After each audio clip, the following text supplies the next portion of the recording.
I had a comment the other day that came from a viewer that said, the graveyards are full of people that thought they had more time. And I couldn't think that this is any more accurate than just that. I think it's self-explanatory. But we all live those environments, those situations where it really kicks in, really resonates. You know, I hate to admit this, in the last couple of years, I've not just lost family members of my own, personal close family members, but I've also had a couple really close cousins I grew up with. Cousins, they were a few years older than me. One just recently passed away a couple years back at the age of around 61, and the other one just passed away around 59. And it is absolutely tragic. These were both great guys. We grew up with them, having fun, playing as kids, going over to their house. They'd come to our house. And I think back all the great memories that we had. And you know what? At their age, they were just getting started. I mean, the idea, yeah, they had some hard lives. Like a lot of us, you know, we work hard construction lives or physical jobs as they did. But you don't expect that you're not going to have some form of retirement. Unfortunately, these gentlemen never did.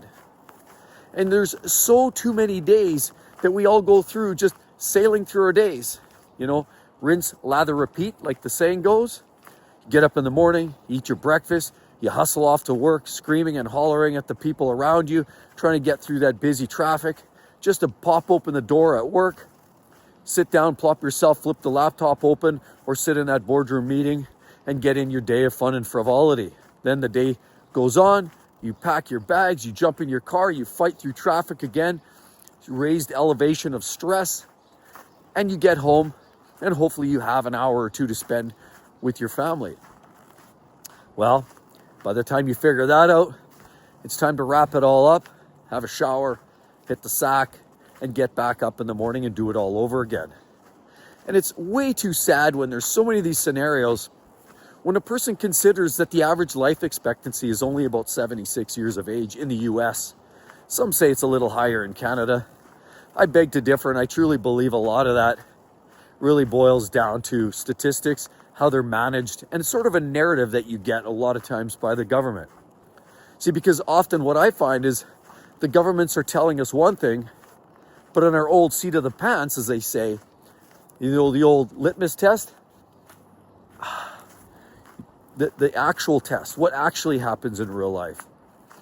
And I personally don't have a ton of family that's up in the late 80s or 90s. I have a few.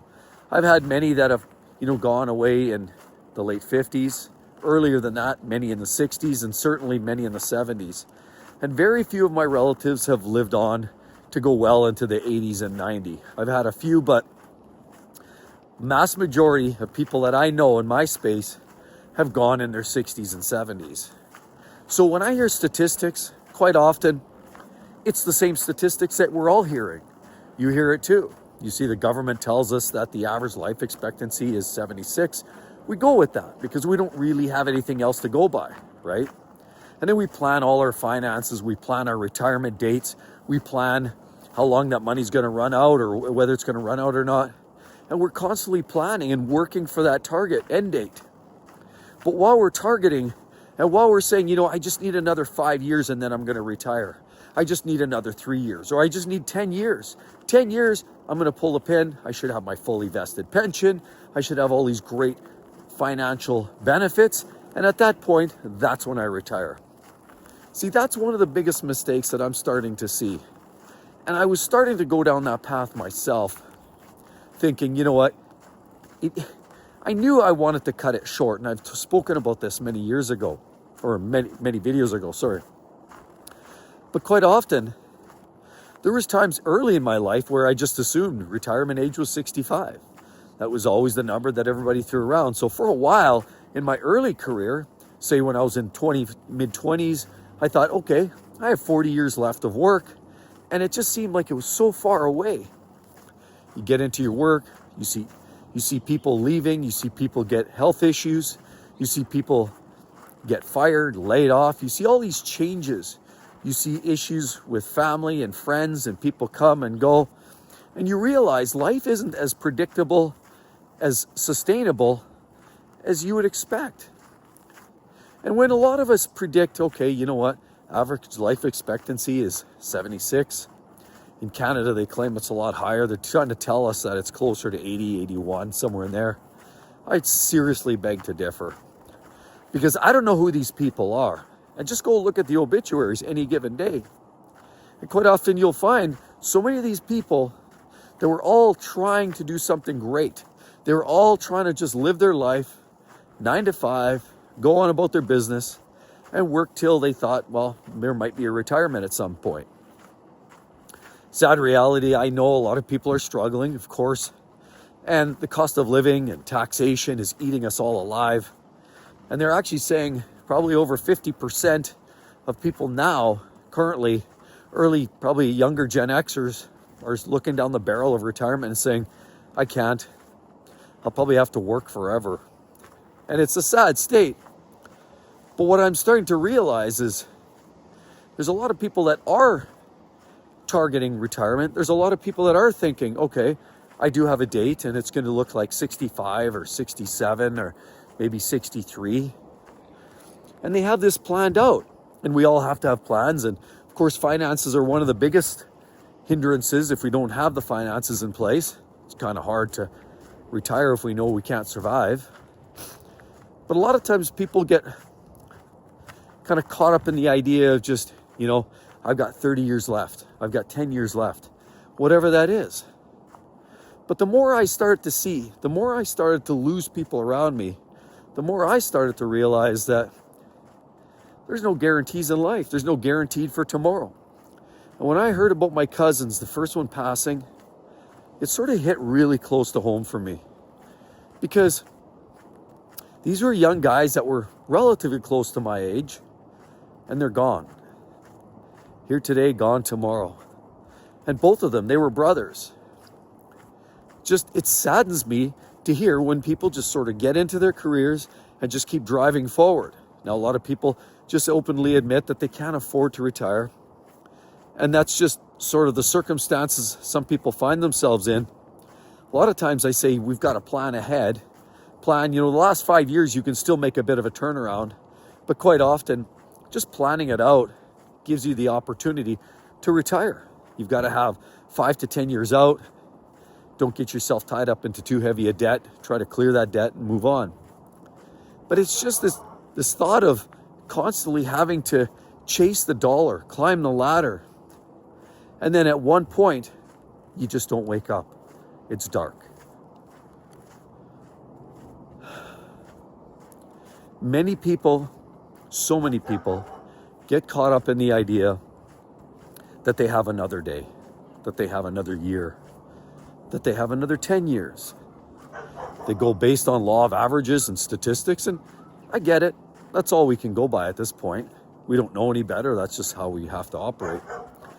But it's a stark reminder to me, and it should be a reminder to many of you out there, that we don't have a tomorrow guaranteed. There's still this element of we should be living for today.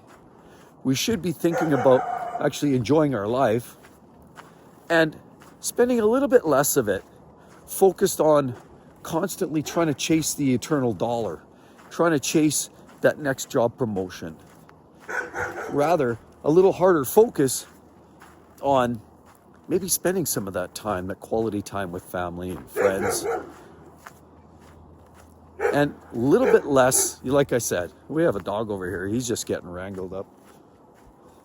Yeah, no shortages of these dogs around here. See, he's over there barking away up a storm. But it's just, the more I see, the more it becomes a reminder to me that there's so many people in those graveyards that do one of two things. They thought they had another day, or some of them are the richest people in the graveyard. But the reality is you can't take it with you when you go. And I know that sounds very cliche, and it sounds a little bit odd, and it's easy to kind of chalk up to that. And it's not a justification to not work or not to put in the efforts, because Lord knows a lot of us do. And I know I've been working hard all my life, and I truly believe the harder you work when you're younger, the more benefits it yields later on. And I've lived by that, because I didn't want to be 75 having to grind it out, having to survive, having to worry about the next paycheck. But realistically, there becomes a time when we have to think about, it's time to enjoy some life, because there will be a time where none of that extra money, that extra pension contribution matters. Because most people in the graveyard, with the exception of a few that were on their deathbed and they had the ability to predict their final days, there's many people in there that have passed from sudden issues, whether it was, something, a heart attack, a stroke, a car incident. It doesn't matter. The point is, there's a million ways. And many of those people had no idea that they wouldn't be waking up the following day. They were all planning their next day out. They were all planning their next vacation, or many of them were thinking about their next holiday, their next Christmas. Some of them were planning about maybe buying some birthday gift for some nephews and nieces. Many of them had plans. That's the key. And then all of a sudden, something pulls the rug out from under them.